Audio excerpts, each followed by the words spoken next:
if you constantly remind yourself, after every defeat, after every setback, every time you get knocked down, I've got a saying, if life knocks you down, try and land on your back, because if you can look up, you can get up. See, a lot of people, because of failure, they stop believing. Let me share something with you. You will fail your way to success. Yes. 8 out of 10 millionaires have been financially bankrupt. You will fail your way to success. It doesn't matter how many times you fail. It doesn't matter how many times people tell you that you can't do it. It doesn't matter if you don't have a dime in the bank. You will fail your way to success.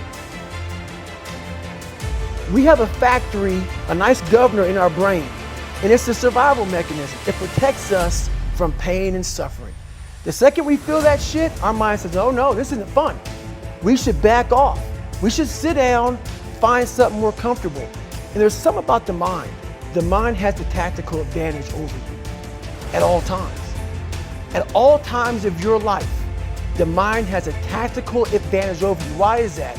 It knows what you're afraid of. It knows your insecurities. It knows your deep, dark lies. And it starts to push you away from that shit.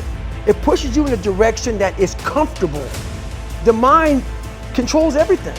So what I realized was that when I was growing up and I was 300 pounds and I got all fat and I got all insecure, I realized that my mind kept taking me in this direction. When things got uncomfortable for me, when I was facing my insecurities, when I was facing my fears, my mind said, oh no, we have a tactical advantage. We need to get you, separate you from this feeling over your life's all about feelings.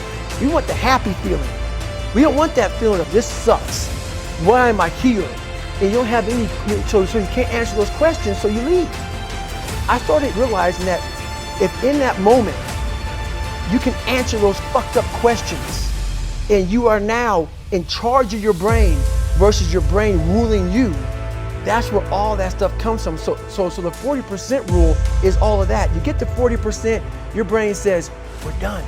Let's roll, man. This is starting to get painful. This is uncomfortable. So you sit down. You have to figure out ways, and everybody's different. That's how the book kind of talks about, like we all have these things about, 5 steps to this and 4 steps to this.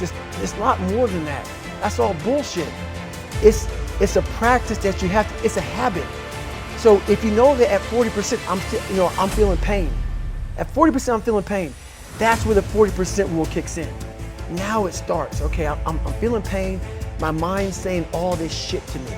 It's saying, get out of here, run, flee. The fight or flight kicks in. Okay, we're done, we're not good enough.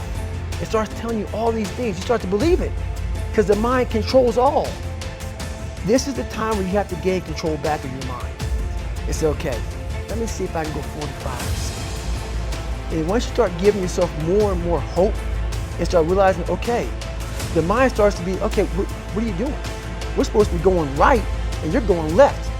You start then controlling your mind. Start finding more in yourself, and then it goes from 40% to a lot further than that. So that's the start of it though. Get to the spot where your mind is saying stop. Wherever that is, you gotta get there first, and then that's when that shit starts to work for you. You gotta control yourself in that moment. One of the things I have realized, and many of us have, that if you want something out of life, if you want to change yourself, if you want to acquire something, if there's some goal that you want to reach, that is really not easy as some people will make us feel.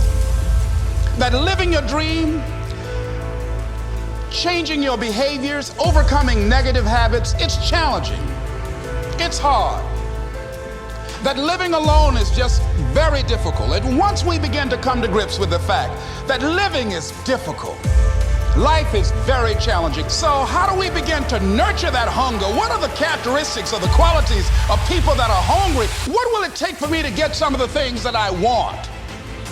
And being hungry for those things, number one, you've got to work on yourself. It's very important that you engage in an ongoing process to develop you. Spend more time on yourself than what you've been spending. It's very important. You owe that to yourself. Many of us never realize our greatness because we become sidetracked by secondary activity. We spread ourselves too thin, don't know how to say no, And we find ourselves doing all kinds of things and never ever have time to do those things that we need to do to work on ourselves. And then there goes a second, there goes another second, there goes another second, and we can't stop and hold time. And before you know it, you wake up one day and you're behind in your dreams and your bills. So decide that you're going to take some time to work on you, that you deserve that from yourself, that your life deserves some prime time, because you are creating your own production. You are the star of your show. You are the director. You're writing the script. And you will determine whether your life is